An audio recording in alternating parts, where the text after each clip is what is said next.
Speaker महोदय, और यहाँ हम 2025-26 के लिए बजट प्रस्तुत कर रहे हैं।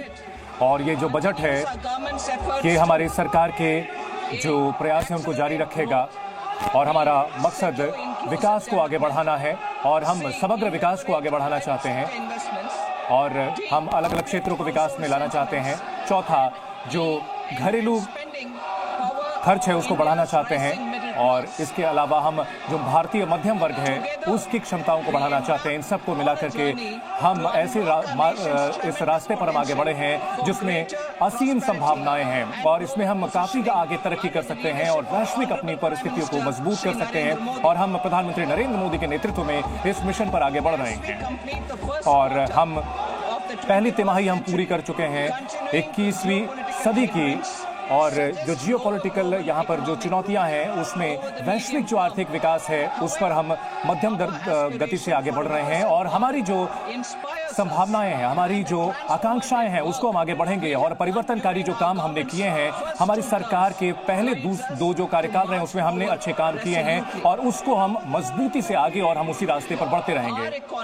हमारी जो अर्थव्यवस्था है वो सबसे तेजी से बढ़ती हुई अर्थव्यवस्था है। सब तमाम प्रमुख अर्थव्यवस्थाओं की अगर बात की जाए तो हमारा जो विकास का जो ट्रैक रिकॉर्ड है वो बहुत अच्छा रहा है। पिछले 10 साल में हमने जो संस्थागत सुधार किए हैं वो काफी तेजी से आगे बढ़े हैं और भारत की क्षमताओं में जो विश्वास है वो काफी बढ़ा है और वैश्विक इसमें जो क्षमताएं हैं वो काफी बढ़ी हैं भारत के।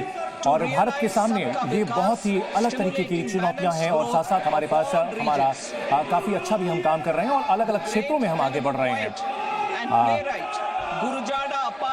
गुरुजाड़ा अप्पा राव ने जो एक महान थे, एक कवि थे, उन्होंने कहा था इसका अर्थ ये है कि हमारा देश सिर्फ मिट्टी नहीं है बल्कि देश लोगों से बनता है और इसी के आधार पर हम आगे बढ़ रहे हैं। और हमारे लिए विकसित भारत के अंतर्गत हम गरीबी को बिल्कुल खत्म करना चाहते हैं और सभी लोगों को जो शिक्षा की सुविधा है वो अच्छी देना चाहते हैं। साथ ही साथ हम सबको हम अच्छे मकान देना चाहते हैं, उनको स्वास्थ्य सुविधाएं अच्छा मिले और साथ ही साथ सबका कौशल विकास हो, हम ये सुनिश्चित करना चाहते हैं। और आर्थिक जो गतिविधियां हैं उसमें महिलाओं की भागीदारी 70% हो। इसके अलावा हम चाहते हैं कि पूरी दुनिया का हम भोजन का कटोरा ये बने।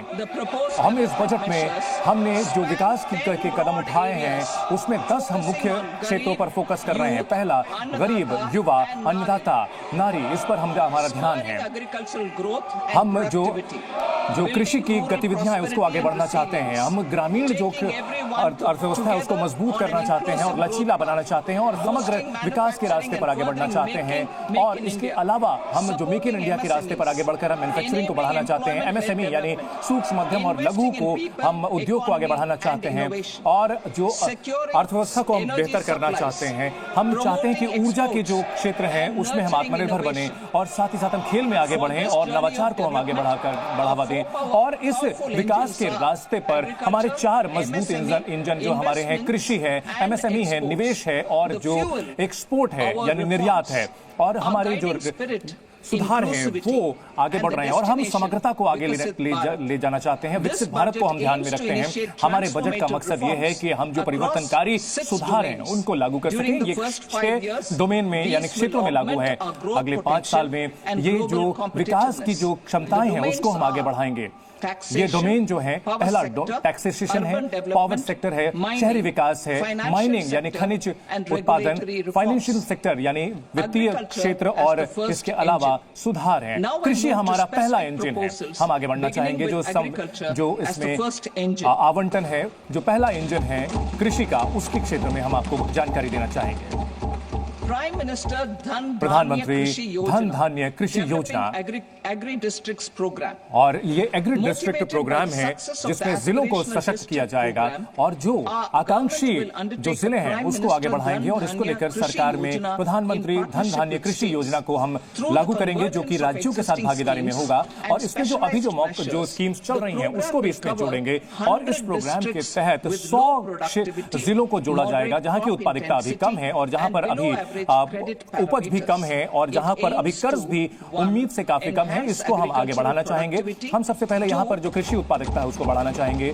दूसरा, adopt crop diversification और इसमें हम जो and sustainable agriculture विविधता लाना चाहेंगे practices. उपज को 3, लेकर के और अच्छे जो तरीके हैं उसको अपनाना चाहेंगे। और इसके अलावा तीसरी बात जो ये है कि जो हम निर्धारण जो भंडारण है उसको आगे बढ़ाएंगे। यहाँ पर चौथा, यहाँ पर हम जो सिंचाई है उसको बेहतर करेंगे। और पांचवा, यहाँ पर जो है दीर्घकाल के लिए और अल्पकाल के लिए कृषि पर हम आगू करेंगे। इससे 1.7 करोड़ किसानों को फायदा